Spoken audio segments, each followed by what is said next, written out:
I'm Ken Smith, and this is the Florida Lighthouses Show, and I'm here today at Jupiter Inlet Lighthouse with a great friend of mine, Josh Liller. Josh, you are the historian and the collections manager for Jupiter Inlet Lighthouse. Correct. Thank you for being here today, and thank you for letting us be here today. Tell us a little bit about Jupiter, especially anything crazy happened in history of Jupiter. We have an amazing site here, 120 acres, the original lighthouse reservation, set aside back in 1855 and then preserved in 2008 as a congressional act to make it one of the outstanding natural areas to preserve not only the lighthouse's amazing history, the archaeological site here, the history of the military on our site, and a lot of natural preserve within a large metropolitan area. Now a great partnership between our historical society, the Loxahatchee River Historical Society, and the Bureau of Land Management.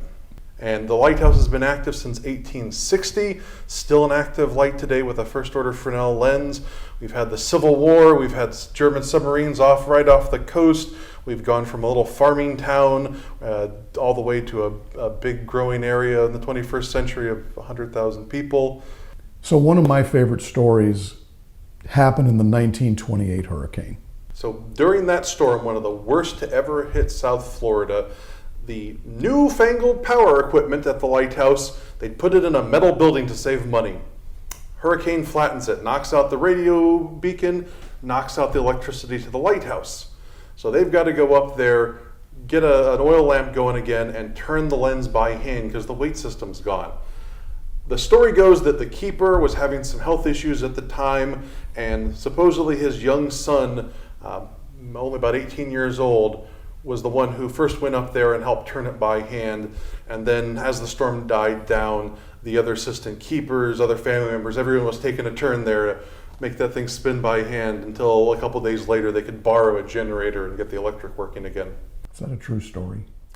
We think that there is a great deal of truth behind Some version of it. Okay. It is mostly true. But isn't it a great story? It is I love great it. It's story. a great lighthouse story. And the best kind of epilogue to that is, regardless of exactly what Franklin Seabrook, this young man, did in this specific storm, about 6 months later, when one of the assistant keepers was out for an extended medical issue, he was hired as a temporary assistant keeper for 6 weeks. So he was a keeper one way or the other.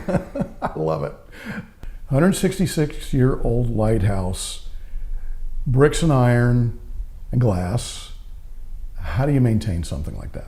It is a lot of work. It's important that we have maintenance staff here who can do the little things on a weekly, monthly basis. Once a year, we close the tower for a week, so all the interior paint can be touched up. Tens of thousands of people going up and down iron stairs that were intended for 3 keepers. They wear out. People's sweaty hands get everywhere. There's no elevator. There's no air conditioning. This time of year, especially in the summer, it's hot in there. Sometimes it's even pretty hot up at the top, and just people are wearing things out a little faster. And then, of course, as a seacoast location in Florida, we're exposed to all the sand, the sun, the humidity, the salt air.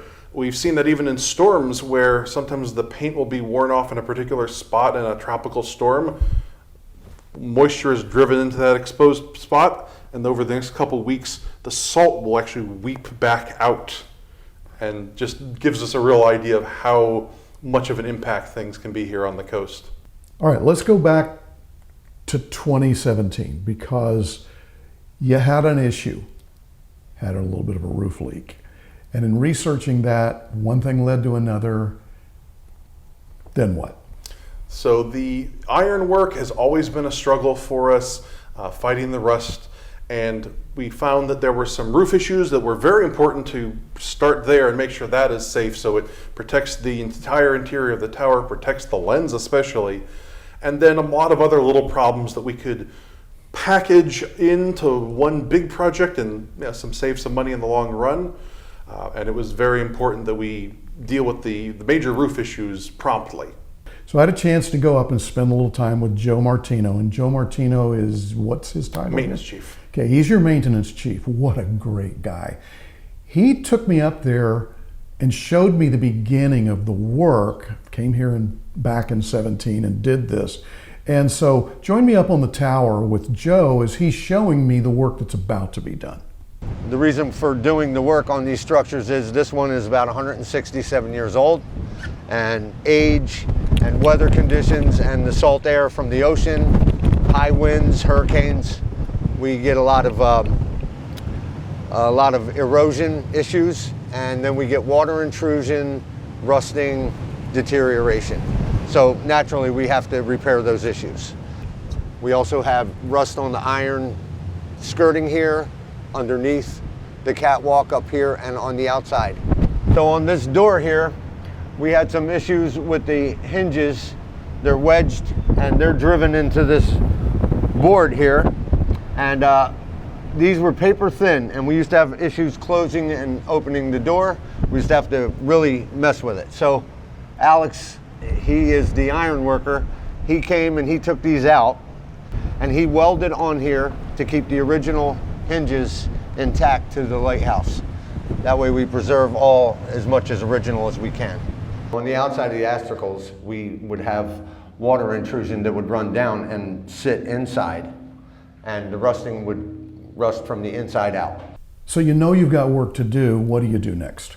We went to the best people we could. Ken Smith, the great lighthouse architect. Yeah, not me. The other Ken Smith. But one of my best friends. Ken and I are great friends. We're lucky to have two Ken Smiths. Oh, thanks. Alex Klom, who does great metal work. Joe Cocking to make sure the lens was secured and protected against this work. We didn't want paint dripping in. We didn't want to rust or water or anything falling in on the lens. So it got encapsulated during this project. Once we knew how to do the job best and how much money we need to do that, then it was a matter of raising the funds. We did a fundraising drive on short notice, got a lot of small donations within a couple months. We got various local groups to kick in, the town of Jupiter, the Loxahatchee Guild, the Bureau of Land Management, the Jupiter Inlet Historical Society even kindly supported us. But the biggest single donation was a grant from the Florida Lighthouse Association for $35,000. And that was integral to making all the last of the financing come together and make this happen on time. And you kind of said the one thing that's the most important, and that is that you were able to come to Florida Lighthouse Association, which you're an active leader in. You're on our board and a valuable friend to us and the collaboration that all that means. But we were able to put that together very quickly because of where the funds come from. Yeah, being able to have a quick turnaround time compared to a lot of other grants is critical, and it's so wonderful to have the Florida Lighthouse plate that supports us. Visit our lights. And I just happen to have the sample right here. Which features wonderful Jupiter Lighthouse.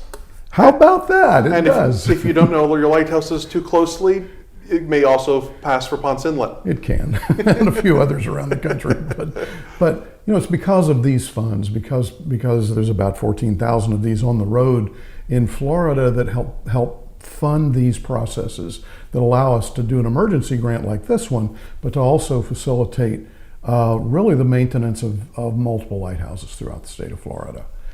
And again, funds from the specialty license plate, the Visit Our Light specialty license plate, are used to fund projects like this. If you want to know more about Jupiter Inlet is open most days for climbing. 6 days a week, yep. Not on Mondays. Every day but Monday. Every day but Monday, and probably some holidays around there. A few major holidays. But it's a great climb, and it's a beautiful museum that you guys have here, and that you have here at your museum. It's a great deal of history. People come here for the lighthouse and come away finding out that there was a lot of history they didn't know. Awesome. And if you want to know more about Florida Lighthouse Association, the work that we do, more about the Visit Our Light specialty license plate, the websites for all of that are in the comments. Also, please subscribe. If you like what you see here, we'd appreciate it if you just push that subscribe button. We'll keep you informed on what's going on in Florida lighthouses.